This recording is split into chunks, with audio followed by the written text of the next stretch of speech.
Hello, how are you? Hope you all are keeping well. Today my lesson is describing graphs. ඉතින් ආදරණීය දුවල් පුතාලා සියලු දෙනාටම සුබ දවසක් වේවා කියලා ප්‍රාර්ථනා කරනවා. අද මගේ පාඩම තමයි කොහොමද ප්‍රස්ථාරයක් විස්තර කරන්නේ කියන පාඩම. දැන් ඔයාලා දන්නවා ඔයාලගේ ඉංග්‍රීසි ප්‍රශ්න පත්‍රයේ දෙවෙනි ප්‍රශ්න පත්‍රයේ 14 වෙනි ප්‍රශ්නේ විදිහට තමයි ඔයගොල්ලන්ට ප්‍රස්ථාරයක් විස්තර කරන්න ලැබෙන්නේ. එතකොට මේ ප්‍රස්ථාරයක් විස්තර කරනකොට ඔයගොල්ලෝ මතක තියාගන්න ඕනි කරුණු බොහොමයක් තියෙනවා. අපි දන්නවා අපිට ප්‍රස්ථාරය විස්තර කරනවාට ලකුණු 10ක් දෙනවා. ඒ 10න් ලකුණු 7ක් 8ක් 9ක් වගේ ලකුණු ප්‍රමාණයකට අපි යන්නේ කොහොමද? ඒ ලකුණු ප්‍රමාණය ලබා ගන්න අපි මොනවද කරන්න ඕන කියන එක තමයි අද මගේ පාඩමේදී ඔයගොල්ලන්ට කියලා දෙන්න බලාපොරොත්තු වෙන්නේ. So, before start my lesson, first of all, let's see what is a graph. අපි පාඩම පටන් ගන්න කලින් පොඩි අවබෝධයක් ලබා ගන්න ඉදිමු මොකද graph එකක් කියන්නේ කියලා. දැන් ඔයගොල්ලෝගේ ගණිතයේ විෂය තුලදීනුත් මේ ප්‍රස්ථාර කියන පාඩම ඉගෙන ගන්නවා නේද? එතකොට ඒ පාඩම ඇතුළේදී ඔයගොල්ලෝ ඉගෙන ගන්න ඇති මොකක්ද ප්‍රස්ථාරයක් කියන්නේ කියලා. What is a graph? Graph is a visual indication of data. What is a graph? A graph is a visual indication of data. අපි graph එකක් කියලා කියන්නේ මොකක් හරි අපි ළඟ තියෙන දත්තයක් රූප සටහනක් මගින් ඉදිරිපත් කරන එක තමයි අපි graph එකක් කියලා කියන්නේ. ඔයගොල්ලෝ ගණිත විෂය තුලදීනුත් මේ කරුණු ඉගෙන ගන්නවා. So now you know what is a graph. Now let's see what are the type of graphs that you can see in your past papers. ආදරණීය දුවල පුතාලා. දැන් ඔයගොල්ලෝ දන්නවා ඔයගොල්ලෝගේ පසුගිය විභාග ප්‍රශ්න පත්‍ර කරනකොට ඔයගොල්ලෝ ප්‍රශ්න පත්‍රවල දැකලා ඇති මේ 14 වෙනි ප්‍රශ්නේදී ඔයගොල්ලන්ට එක එක ආකාරයේ ප්‍රස්ථාර දකින්න ලැබෙනවා.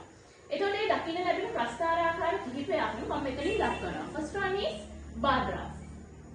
Now here you can see a picture of bar graph. This type of picture we call as a bar graph. එතකොට මේ තමයි bar graph එකක පින්තූරය. මේ විදිහේ පින්තූරයකට තමයි අපි bar graph එකක් කියලා කියන්නේ. Next type is line graph. Here you can see a picture of a line graph. එතකොට මේ line graph එකයි bar graph එකයි මේ දෙකම විස්තර කරනකොට පාවිච්චි කරන්න ඕනි වාක්‍ය රටා එක හා සමානයි. Next type is pie chart. This is a picture of a pie chart. මේ විදිහේ වට ප්‍රස්ථාරයකට අපි ගණිතයේ පාඩමේදී මේක හඳුන්වන්නේ වට ප්‍රස්ථාරයක් කියලා. මේ වගේ වට ප්‍රස්ථාරයකට අපි ඉංග්‍රීසියෙන් කියනවා pie chart කියලා. Next type is table. මේ විදිහේ ටේබල් එකක තොරතුරු දක්වන එකට අපි කියනවා ටේබල් එකක් කියලා. ඒකට මේ ආකාරයේ ප්‍රස්ථාරයක්ුත් ඔයාලට ඔයාලගේ විභාග පේපර් එක ඇතුලේ විස්තර කරන්න එන්න පුළුවන්. Now here you can see 4 type of graphs. මේ ආකාරයේ ප්‍රස්ථාර හතරෙන් මේ වර්ග හතරෙන් එකක් තමයි ඔයගොල්ලන්ට ඔයාලගේ පේපර් එක ඇතුලේ විස්තර කරන්න ලැබෙන්නේ. So today I am focus only on bar graph. මම අද ඔයගොල්ලන්ට කියලා දෙන්න යන්නේ bar graph එක කොහොමද විස්තර කරන්නේ කියන එක. bar graph. bar graph එකට අපි සිංහලෙන් නම් කියනවා මේක ස්තම්භ ප්‍රස්ථාර කියලා. ඒතර bar graph එකක් කියනකොට අපි bar graph එකක් අඳ ගන්න ඕනේ මෙන්න මේ විදිහට. We call this axis. අපි මේවට කියනවා අක්ෂ කියලා. එතකොට අපි ගණන් පාඩමේදී මේකට කියනවා y අක්ෂය, මේ පැත්තට කියනවා x අක්ෂය කියලා. අපි දැන් ඉංග්‍රීසි පාඩමේදී we name this axis as y axis and this one as x axis and the starting point should be 0.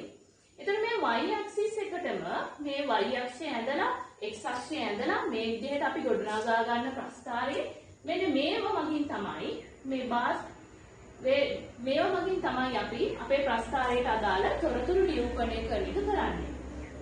So y axis, this axis we can call as vertical axis. එතකොට මේ y අක්ෂයටම අපි කියන තවත් නමක් තමයි vertical axis. And we can call x axis as horizontal axis. එතකොට මේ y අක්ෂය වෙනුවට ඔයගොල්ලන්ට vertical axis කියන වචනේ පාවිච්චි කරන්නත් පුළුවන්. x අක්ෂය වෙනුවට horizontal axis කියන වචනේ පාවිච්චි කරන්නත් පුළුවන්. එතකොට මේ අක්ෂර දෙක නම් කරනකොට මේ විදිහට ඇඳගෙන පෙන්눔 කරනකොට අපි බලන්න ඕනි මේ අක්ෂරයෙන් පෙන්눔 කරන්නේ මොනවද? මේ අක්ෂරයෙන් ඉන්ඩිකේට් කරන්න පුළුවන් මොනවද කියලා. In y axis you can indicate number of stress or percentage of stress. එතකොට මේ පැත්තේ දක්වන තොරතුරු ඔයාලට සංඛ්‍යාත්මක වශයෙන් හරි ප්‍රතිශත වශයෙන් හරි දක්වන්න පුළුවන්. ඊළඟට you can indicate in x axis items. What are the items mentioned in this graph? As the items you can take different hobbies, food items, weekdays, as well as years. Anything you can take as the items according to your question given in the paper. Now here in y-axis මේ y අක්ෂයේ අපි කිව්වා අපිට මේ y අක්ෂය දක්වන්න පුළුවන් number of students සිසුන් ප්‍රතිශතය සිසුන් සංඛ්‍යාව and percentage of students සිසුන් ප්‍රතිශතය ඒ වගේම number of girls, number of boys, percentage of boys, percentage of girls ඒ විදිහට අපිට මේ අක්ෂය නම් කරන්න පුළුවන්. Now let's see what are the words you want to know when describing a graph. දැන් අපි බලමු මොනවාද ඔයගොල්ලෝ දැනගන්න ඕනි වචන අර විදිහේ බාර් graph එක අර විදිහේ ප්‍රස්තාරයක් විස්තර කරනකොට ඔයගොල්ලන්ගේ මතකයේ තියාගෙන පාඩම් කරගෙන ඉන්න ඕනි වචන ටික මොනවද කියලා අපි බලමු.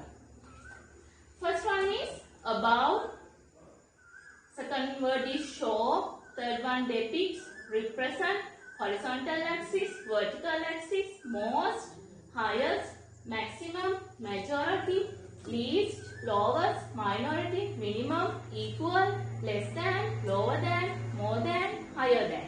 These are the words you want to keep in your mind. මේ විදිහේ වචන ටික තමයි ඔයාලට ප්‍රස්තාරය විස්තර කරනකොට ඔයගොල්ලෝ මතක තියාගෙන ඉන්න ඕනි, භාවිතා කරන්න ඕනි. ඒකින්ද මේ වචන ගැන හොඳ අවධානයක් දෙන්න ඕනි. මම හිතනවා දැන් දුවල පුතාලා මේ වචනවල තේරුම දන්නවා ඇති කියලා. Above. What's the meaning of above? Above කියන්නේ උඩින්, ඉහළින් කියන තේරුම. Shows, depict, represent. මේ වචන තුනටම කියන තේරුම එක හා සමානයි.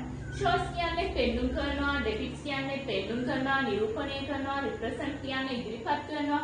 එතකොට මේ වචන තුනේම තේරුම ගත්තොත් එක හා සමානයි. මේ වචන තුනේ එකක් තමයි අපි ප්‍රස්තාරය විස්තර කරනකොට පාවිච්චි කරන්න ඕනේ. මේ තුනේ එකක් ඕගොල්ලන්ට ප්‍රස්තාරය විස්තර කරන්න පාවිච්චි කරන්න පුළුවන්. And next word is horizontal axis. දැන් අපි මේ horizontal axis කියන වචනේ පාවිච්චි කරා. අපි horizontal axis එකටම කියපු තවත් සමාන වචනයක් තමයි x axis. එතකොට horizontal axis. එහෙනම් අපි x අක්ෂය නම් කරේ මේ පැත්තට. මේ පැත්තට කියන්නේ මේ පැත්තට කියලා අපි කියන්නේ තිරස් අක්ෂය. එතකොට තිරස් අක්ෂය තමයි horizontal axis කියන වචනේ තේරුම. ඊළඟට තියෙන්නේ vertical axis. vertical axis අපි නම් කරේ මේ පැත්තට. උඩ සිට පහළට තියෙන අක්ෂයට අපි කිව්වා y අක්ෂය. එතකොට y අක්ෂයට කියපුවම තවත් නමක් තමයි vertical axis කියලා කියන්නේ. එතකොට horizontal axis කියන්නේ x අක්ෂයට කියන තවත් නමක්. එහෙම නැත්නම් අපි කියනවා තිරස් අක්ෂය කියලා. vertical axis කියන්නේ y අක්ෂයට කියන තවත් නමක්. එහෙම නැත්නම් අපි ඒක කියනවා සිරස් අක්ෂය කියලා. එතකොට ඔන්න අපි අක්ෂ දෙකට කියන ප්‍රස්තාරයේ අක්ෂ දෙකට කියන නම් දෙක දන්නවා. next one most, highest, maximum, majority.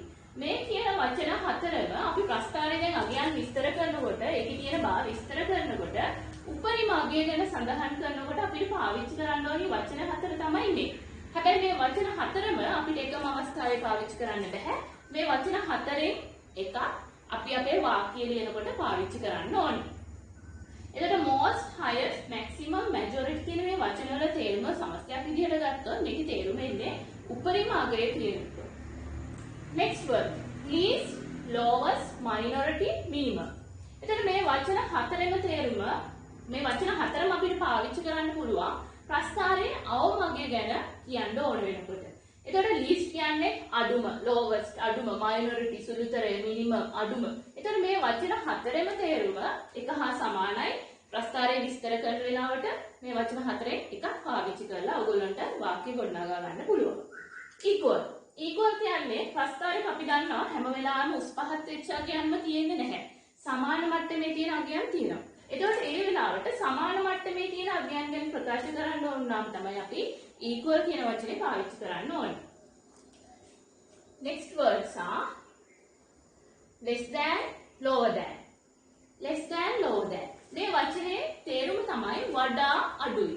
අපි දන්නවා ප්‍රස්ථාරයක උස් පහත් වෙච්ච අගයන් තියෙන්නේ. එතකොට අපි ඒ අගයන් විස්තර කරන්න වඩා අඩුයි. මේකට වඩා මේක අඩුයි. මේකට වඩා මේක අඩුයි. ඒ විදිහට අපි විස්තර කරන්නේ. ඒ වගේ අගයන් සංසන්දනය කරන්න ඕන වෙනකොට පාවිච්චි කරනවා less than, lower than, more than and higher than. Now you have an idea about what are the words that you can use when describing a graph. දැන් ඔයගොල්ලන්ට අදහසක් පොඩි අදහසක් තියෙනවා මොනවාද ඔයගොල්ලන්ට ප්‍රස්ථාරයේ තියෙන දත්ත විස්තර කරනකොට පාවිච්චි කරන්න පුළුවන් වචන කියලා. Now let's see for your attention. මෙතනදී මම ඔයාලට කියලා දෙන්න යන්නේ දැන් අපි දන්නවානේ අපි විභාගයට කියන්නේ අපේ විභාගයේ මේ ප්‍රශ්නෙට අපිට ගන්න පුළුවන් උපරිම ලකුණු ගන්න බලාපොරොත්තු වෙයි. එතකොට දැන් මේ 14 වෙනි ප්‍රශ්නෙට මම ඔයගොල්ලන්ට මුලදීම කිව්වා මේකට ලකුණු 10ක් හම්බ වෙනවා කියලා. එතකොට මේ ලකුණු 10න් අපි කොහොම හරි try කරලා අවමේ ලකුණු 9කටවත් යන්න බලන්න ඕනේ. එතකොට ඒ වගේ ලකුණකට යන්න අපි මොනවද මේ ප්‍රස්ථාරය විස්තර කරනකොට මොනවද අපේ අවධානයට ගන්න ඕනි කරුණු කියලා තමයි කරුණු ටික මොනවද කියලා තමයි මම මෙතනදී මතක් කරන්න යන්නේ. ප්‍රධානම දේ තමයි ඔයගොල්ලෝ මේ ප්‍රස්ථාරය විස්තර කරනකොට ඡේද වෙන් කිරීමක් කරන්න ඕනේ. අපි දැන් රචනාවක් තුනක් ලියනකොට අපි ඡේද වෙන් කරලා ලස්සනට අපේ කරුණු ටික ගලපනවානේ. අන්නේ ෆෝමැට් එක අපි මේ ප්‍රස්ථාරය විස්තර කිරීම තුලිනුත් ඔයගොල්ලෝගෙන් බලාපොරොත්තු වෙනවා. එතකොට අපි අඩුම තරමේ අපේ මේ විස්තර කරන ප්‍රස්ථාරය ඡේද 3ක් යටතේවත් විස්තර කරන්න ඕනේ. Let's see what are the things you can mention in first paragraph. In first paragraph, you want to give a brief introduction for the graph. පළවෙනි paragraph එකේ ඔයගොල්ලෝ කරන්න ඕන ප්‍රධානම දේ තමයි ඔයාලගේ පෙන්වන ප්‍රස්ථාරයට කෙටි හැඳින්වීමක් දෙන්න ඕනේ. එතකොට මේ හැඳින්වීම කියන එක ඇතුලේ explain the things described in the graph. එතකොට මේ graph එකෙන් පෙන්වුම් කරන්නේ මොනව ගැනද කියන එක වාක්‍යයකින් ඔයගොල්ලෝ මේ පළවෙනි paragraph එක ඇතුලේ දක්වන්න ඕනේ. ඒ වගේම name the axis. දැන් අපි කිව්වා bar graph එකක axis දෙකක් තියෙනවා horizontal and vertical. එතකොට මේ අක්ෂ දෙකෙන් පෙන්වුම් කරන කරුණු මොනවාද කියන එක ඔයාලා මේ first paragraph එක ඇතුලේ ලියන්න ඕනේ. In second paragraph, this is the most important paragraph. එතකොට second paragraph එක තමයි අපිට තියෙන වැදගත්ම paragraph එක. මේකට තමයි ඔයාලගේ වැඩිපුර ලකුණු ප්‍රමාණයක් යොමු වෙන paragraph එක තමයි දෙවෙනි ඡේදය. එතකොට මේකෙන් කියන්නේ describe the variables using the given words. ඔයගොල්ලෝ දන්නවා ඔයගොල්ලෝ පේපර් එකේ 14 වෙනි ප්‍රශ්නේ දැකලා ඇති. එතනදී ඔයාලට වචන ටිකක් දීලා තියෙනවා ප්‍රශ්නේ.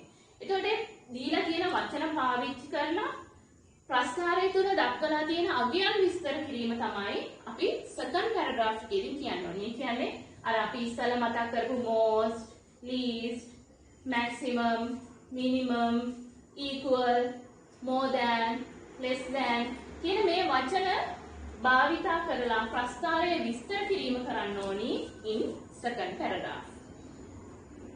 In third paragraph, in the third paragraph, you can give a conclusion for your graph. දැන් අපි ප්‍රස්ථාරයක් විස්තර කරගෙන ගිහිල්ලා ඉස්සරහම ලස්සන introduction එකක් දීලා ඊළඟට ඒකේ තියෙන විස්තර කරලා එකවරම අපි ප්‍රස්ථාරයේ විස්තර කරන එක නතර කරන්නේ අපි ඒකට ලස්සන අවසානෙකුත් දෙන්න ඕනේ. එතකොට තමයි අපේ ප්‍රස්ථාරයේ විස්තර කිරීම අංග සම්පූර්ණ ක්‍රියාවලියක් වෙන්නේ. So, keeping these all things in your mind, let's try to describe a graph. මේ ඔක්කොම දේවල් ඔයාලගේ මතකයේ තියාගෙන අපි පොඩ්ඩක් try කරමු ප්‍රස්ථාරයක් විස්තර කරන්න. Now read the question given in here. The following bar chart shows what the students of your school like to read.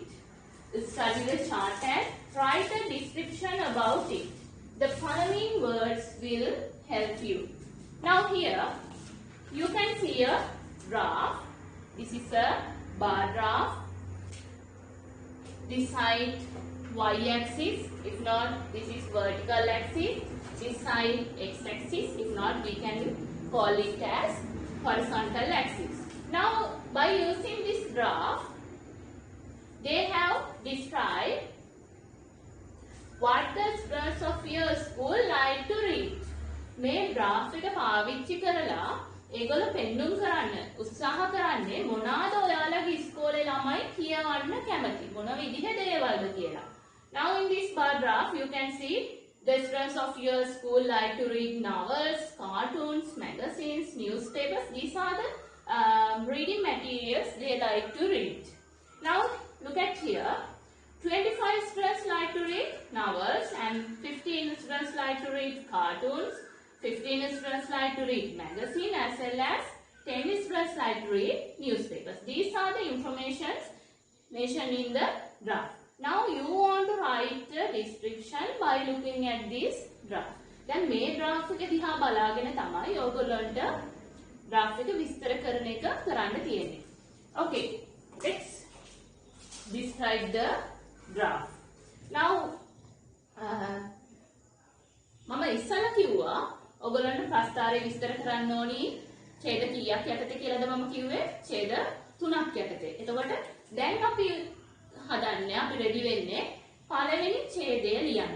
එතකොට මේ පළවෙනි ඡේදය ලියන්න හරි ලේසි විදිහක් තියෙනවා. දැන් මම කියවනේ මේ ප්‍රස්තාරයේ පළවෙනි ඡේදය ඇතුළේදී මේ ප්‍රස්තාරයෙන් පෙන්වන්නේ මොකද්ද කියන එක ඔයගොල්ලෝ සඳහන් කරන්න ඕනේ. එතකොට ඔක අපිට හිතනම එකවරම හිතලා ලියා ගන්න අමාරුයි නම් පොඩි ක්‍රමයක් තියෙනවා මේ දීලා තියෙන ප්‍රශ්නෙම්ම අපිට ඒකට අදාළ වාක්‍ය ගන්න පුළුවන්. දැන් ප්‍රශ්නේ තියෙන්නේ the following bar chart shows what the students of your school like to read. දැන් මේකේ සිංහල තේරුම ගත්තොත් කියන්නේ පහත දක්වලා තියෙන ප්‍රස්තාරේ පෙන්눔 කරන්නේ ඔයාලගේ ඉස්කෝලේ ළමයි මොනවද කියවන්න කැමති කියන එක තමයි ඔකේ සිංහල තේරුම ගත්තොත් තියෙන්නේ. එතකොට අපි ඕක දැන් අපිට ගැළපෙන විදිහට ඔක වෙනස් කරගන්න ඕනේ. මේක ලියන්න ගන්න අපි ඔක වෙනස් කරගන්න ඕනේ. එතකොට ලියන එකේ අපි ලියන්න ඕනේ ඉහත දැක්වෙන ප්‍රස්තාරයේ පෙන්눔 කරන්නේ මොනවද අපේ ඉස්කෝලේ ළමයි කියවන්න කැමති කියන එක තමයි අපි ප්‍රස්තාරයේ ලියනකොට පාවිච්චි කරන්න ඕනේ. එතකොට ඒකට ඔය වාක්‍ය ගොඩනගා ගන්න එකවරම හිතලා අමාරුයි නම් අපිට කරන්න තියෙන ලේසිම දේ තමයි මේ දීලා තියෙන ප්‍රශ්නේ පොඩි පොඩි වචන ටිකක් වෙනස් කරාම ඕක අපිට අපේ විදිහට ලස්සනට ගල්ප ගන්න පුළුවන්. දැන් වෙනස් කරන්න ඕනි වචන ටික මම අන්ලයින් කරලා පෙන්නන්නම්. One word is following shows you. මෙන්න මේ words ටික change කරලා වෙනස් කරලා අපේ ඡේදෙට පළවෙනි ඡේදෙට ලියාගත්තම පළවෙනි ඡේදයේ එක වාක්‍යයක් නිවැරදි වෙනවා. දැන් මේ following කියන වචනේ තේරුම තමයි පහත. පහත දක්වන කියන තේරුම. එතකොට මේ following කියන වචනෙට අපි අර කලින් word list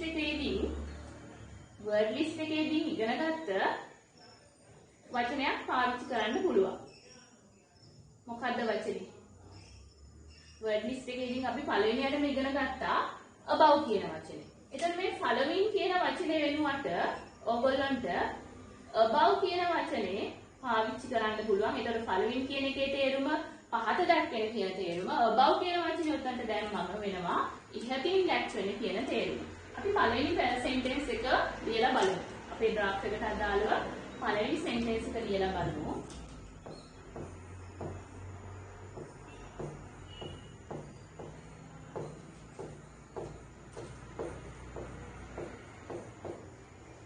Okay, now for the word following I use the word about. දැන් following කියන වචනේ වෙනුවට මම about කියන වචනේ පාවිච්චි කරා. දැන් ඔන්න shows කියන වචනෙට මම වෙන වචනයක් පාවිච්චි කරන්න ඕනේ. දැන් මෙතන තියෙන වචනේම දැම්මොත් අපි question එකෙන් copy කරා වෙනවනේ. ඒකින්ද අපි මේ වචනේ වෙනස් කරන්න ඕනේ. ඒකට මම ඔයගොල්ලන්ට අර word list එකේදී කියලා දුන්නා shows වෙනුවට පාවිච්චි කරන්න පුළුවන් තව වචන දෙකක්. මතකයිද? මතකයි නම් එක වචනයක් තමයි depicts කියන වචනේ අනිත් වචනේ තමයි represent කියන වචනේ. ඔය වචන දෙකෙන් කැමති එකක් ඔයගොල්ලන්ට මේ shows කියන වචනේ වෙනුවට මෙතනට දාන්න පුළුවන්. අපි දාමු depicts කියන වචනේ.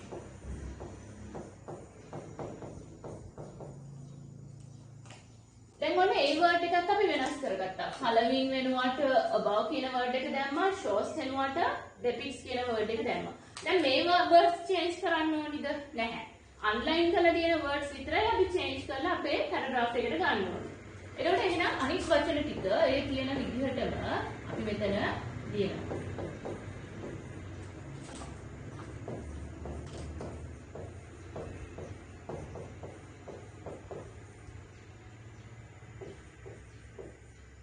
දැන් මම මෙතන අන්ලයින් කරලා දෙනවා your කියන වචනේ.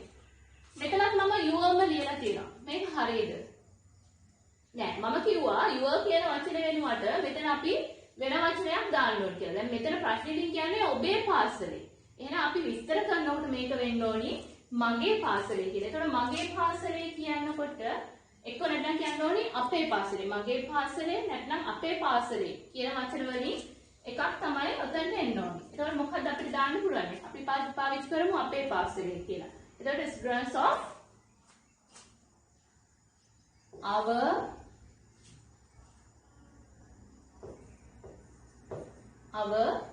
school. එතකොට your වෙනුවට අපි our පාවිච්චි කරලා students of our school ඉතිරි කොටස මේ full stop එකට එනකම් අපි ඉතිරි කොටස ලියාගෙන යන්න ඕනේ.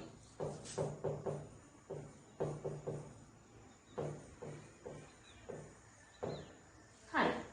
ඔන්න අපි අපේ first paragraph එකේ ප්‍රස්තාරය මොකක්ද කියන වාක්‍ය ලියුවා. දැන් අපිට first paragraph එකේම තව අපිට තියෙන්නේ මේ අක්ෂර දෙකෙන් පෙන්නුම් කරන්නේ මොනවාද කියන එක තමයි අපේ පළවෙනි ඡේදය ඇතුළට දාගන්න තියෙන්නේ.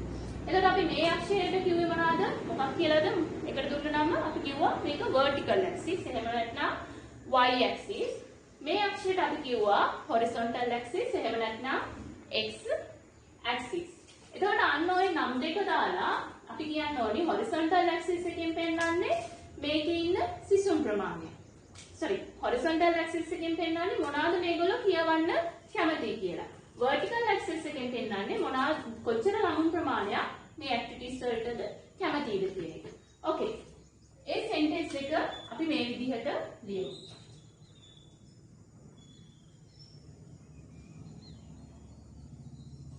අපිට ලියන්න පුළුවන් අපි අක්ෂරයට අදාළ නම ඉස්සල්ලාම පාවිච්චි කරන්න ඕනේ. අපි ඉස්සල්ලාම සිරස් අක්ෂරය නම් කරමු. සිරස් අක්ෂරයෙන් පෙන්නන්නේ සිසුන් සංඛ්‍යාව. එතකොට අපි ඒකට වාක්‍ය ලියනවා. The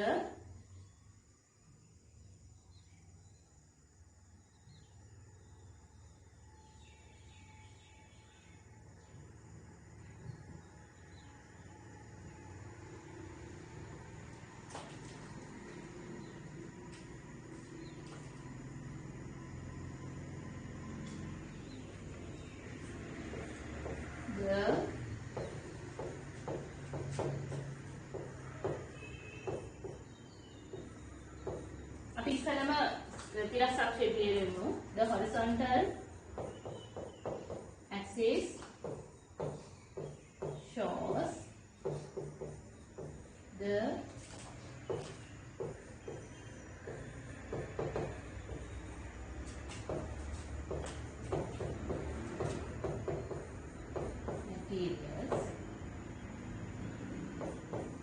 අපි ගන්න දැන් කිව්වා the horizontal අපි කිව්වා horizontal අක්ෂය කියන්නේ මෙන්න මේ අක්ෂය x අක්ෂයට නැත්නම් අපි කියනවා මේකට තිරස් අක්ෂය කියලා. තිරස් අක්ෂයෙන් අපිට පෙන්නන්නේ මෙයාලා කියවන්න කැමති දේවල් මොනවද කියන එක. ඒකට අපි ලියුවා the horizontal axis shows the reading materials.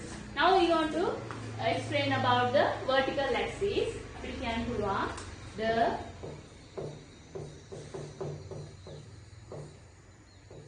vertical axis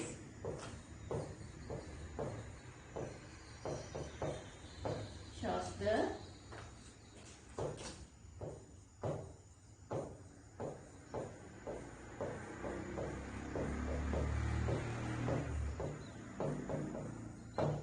එතකොට vertical axis එකෙන් පෙන්නන්නේ එහෙම නැත්නම් y අක්ෂයෙන් පෙන්නන්නේ අර කියන reading materials කියවන්න කැමති සිසුන් ප්‍රමාණය කොච්චරද කියලා. එතකොට අපි ඒක ලිව්වා the vertical axis shows the number of students. හරි. දැන් අපි පළවෙනි ඡේදයට එන්න ඕනි කරුණු ටික ලියලා ඉවරයි. තව පොඩි කරුණක් කියන්න ඕනි. මේ reading materials ටික මොනවාද කියලා කියන්න ඕනි. දැන් reading materials ගත්තම මෙතන දීලා තියෙන්නේ novels, cartoons, magazine, newspapers. ඊට අමතරව අපි දන්නවා තව ගොඩාක් reading materials තියෙනවා. short stories වෙන්න පුළුවන්, poems වෙන්න පුළුවන්. එතකොට අපි කියන්න ඕනි අපි මේ paper එක බලන කෙනාට කියලා දෙන්න ඕනි මේ ප්‍රස්තාරය ඇතුලේ පාවිච්චි කරලා තියෙන reading materials මොනවද කියලා. එතකොට අපි ඒකත් මේ කොටසටම එකතු වෙන්න ඕනි. එතකොට අපි කියන්න ඕනි the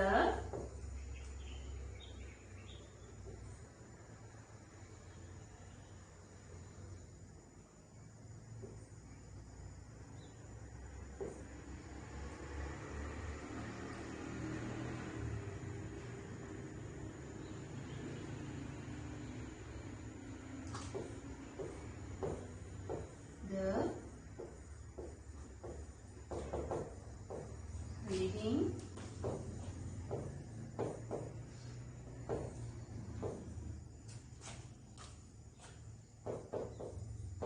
materials are novels,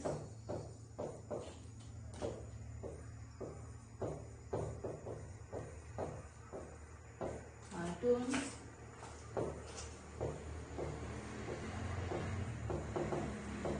magazines,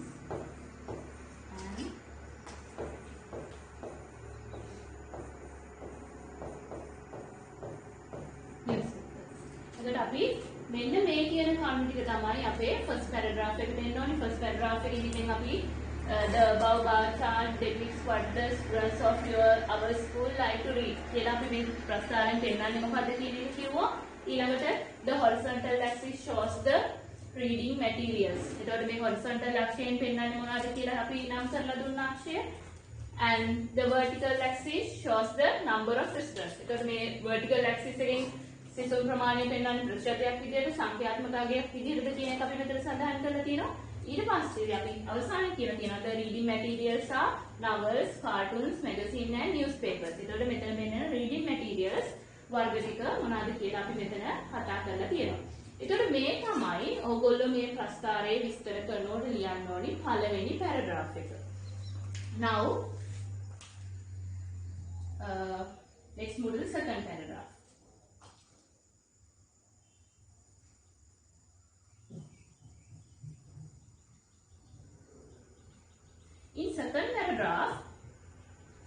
In the second paragraph, you have to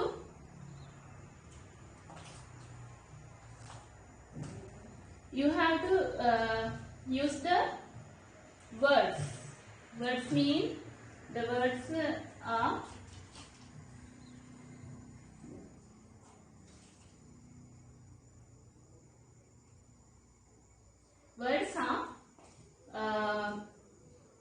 most, least, maximum, minimum, majority, minority, less than, more than,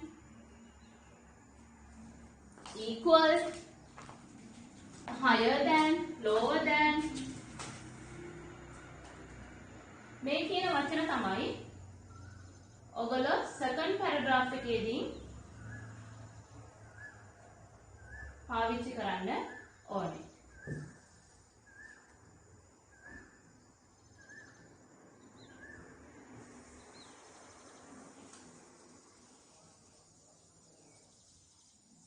අපි බලමු මේ එක එක වචනෙට අපි කොහොමද වාක්‍යයක් ගොඩනගා ගන්න කියලා.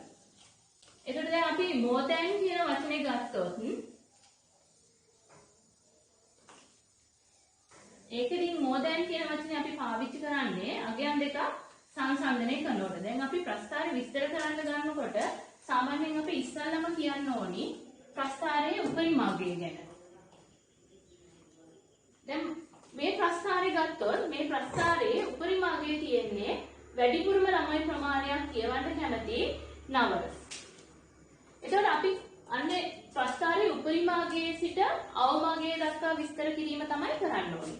එතකොට අපි කියනවා වැඩිපුරම ළමයි ප්‍රමාණයක් කියවන්න කැමති novels නවකතා කියන වාක්‍යය තමයි අපි දැන් මෙතන ගොඩනගා ගන්න ඕනේ. එතකොට අපි කියන අපිට ඒ වාක්‍ය ලියන්න පුළුවන්. අපිට වැඩිම අගය ගැන සඳහන් කරන්න අපි පාවිච්චි කරන වචනේ තමයි most කියන වචනේ. එතකොට අපිට ඒකට වාක්‍යයක් ලියන්න පුළුවන්.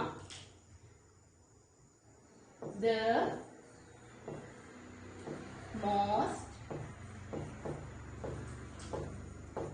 number of students